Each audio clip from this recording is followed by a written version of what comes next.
نحمده ونصلي ونسلم على رسوله الكريم اما بعد فاعوذ باللہ من الشیطان الرجیم بسم اللہ الرحمن الرحیم۔ ایک مرد مجاہد تھا وہ خالد سپہ سالار، لا ریب وہ خالد تو تھا اللہ کی تلوار، سینوں میں کانپتے تھے دشمنان دین کے دل، سنتے تھے رمزگاہ میں وہ خالد کی جو للکار۔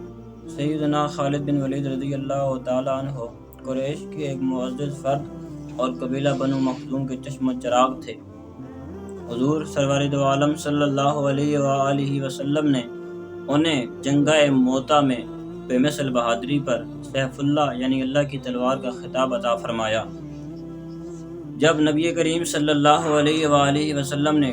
کفار کو بتوں کی پوجا کرنے سے منع فرمایا تو کفار ان کے مخالف ہو گئے۔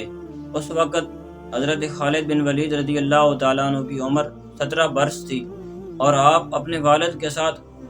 حضور علیہ السلام کے دشمنوں میں شامل تھے۔ اس کے بعد آپ مشرف بے اسلام ہوئے۔ سیدنا خالد بن ولید رضی اللہ تعالیٰ عنہ نے تلوار کے سائے میں پرورش پائی، اسی وجہ سے آپ نڈر تھے اور گھوڑا سواری، نیزہ بازی اور کشتی کے ماہر تھے۔ حضرت خالد بن ولید رضی اللہ تعالیٰ عنہ نے کئی جنگوں میں شرکت کی۔ اسلام لانے کے بعد حاکم شام کے خلاف مقابلہ کرنے کے لیے جب 3000 صحابہ کی فوج تیار کی گئی تو آپ بھی اس میں شامل تھے۔ خون ریز معرکہ ہوا، مخالفین 1 لاکھ کی تعداد میں موجود تھے، مسلمانوں کا بہت زیادہ جانی اور مالی نقصان ہوا۔ دوسرے دن اس لشکر کی کمان حضرت خالد بن ولید رضی اللہ تعالیٰ عنہ نے اپنے ہاتھوں لی اور اعلیٰ جنگی اصولوں پر اپنی تھوڑی سی فوج کو مجتمع کیا اور حاکم شام کی ٹڈی دل فوج کو تیس نیس کر دیا اور فتح پائی۔ نبی کریم صلی اللہ علیہ وآلہ وسلم کی وفات کے بعد خلیفہ اول سیدنا حضرت ابوبکر صدیق رضی اللہ تعالیٰ عنہ کے دور میں آپ اسلامی لشکروں کی سپہ سالاری کے فرائض سر انجام دیتے رہے۔ جنگ یمامہ کے موقع پر 13,000 فوجیوں کے ساتھ آپ نے مسلمہ کذاب کی لاکھوں کی فوج کو شکست دی۔ خالد بن ولید رضی اللہ تعالیٰ عنہ بستر علالت پر تھے تو آپ نے قریب بیٹھے ہوئے لوگوں سے کہا، اے لوگوں، میں نے انگنت جنگوں میں شرکت کی اور میں نے اپنے آپ کو ایسے مقام پر پہنچایا کہ جہاں سے بچ نکلنا مشکل تھا، لیکن اس کے باوجود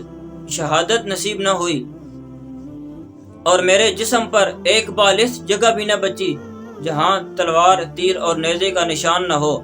لیکن افسوس کہ آج بستر پر مجھے موت نے آ دبوچا اور مجھے شہادت نصیب نہ ہوئی۔ حضرت خالد بن ولید رضی اللہ تعالیٰ عنہ جنگ عہد سے لے کر خلیفہ ثانی سیدنا فاروق اعظم رضی اللہ تعالیٰ عنہ کے دور تک آپ نے جتنی جنگیں لڑیں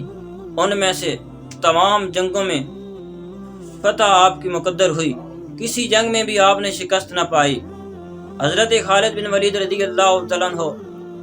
انتہائی اہم شخصیت کے حامل تھے اور ایک عظیم سپہ سالار،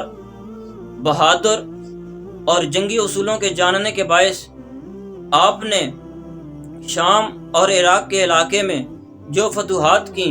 اور میدان جنگ میں جو کارنامے سر انجام دیے وہ تاریخ میں بے حد اہمیت کے حامل ہیں۔ جس حیرت انگیز قابلیت کے ساتھ آپ نے اسلامی فوجوں کو کمان کی، میدانی جنگوں میں اترے اور کفار کے لشکروں کو ناکوں چنے چبوائے، یہ انہی محنتوں کا اثر تھا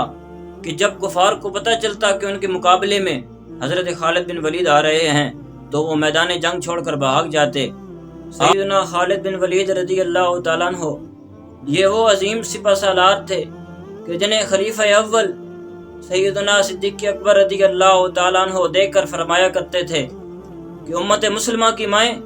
بانجھ ہو گئی ہیں کہ قیامت تک وہ خالد بن ولید جیسا جانباز سپاہی اور مجاہد پیدا نہیں کریں گی۔ آج بھی امت مسلمہ کو خالد بن ولید جیسے عظیم سپہ سالار کی ضرورت ہے کہ فلسطین میں بچے رو رہے ہیں، کشمیر میں ماں بہنوں کی عزت لٹی جا رہی ہے، ایران میں، بوسنیا اور چیچنیا میں عورتیں خالد بن ولید کو پکار رہی ہیں، تو آج بھی امت مسلمہ کو خالد بن ولید جیسے سپہ سالار کی ضرورت ہے۔ آپ سیدنا عمر فاروق رضی اللہ تعالیٰ عنہ کے دور میں 18 رمضان المبارک 642 عیسوی میں شام کے شہر حمص میں فوت ہوئے اور وہیں دفن ہوئے۔ قبضے میں یہ تلوار بھی آ جائے تو مومن یا خالد جاں باز ہے یا حیدر کرار۔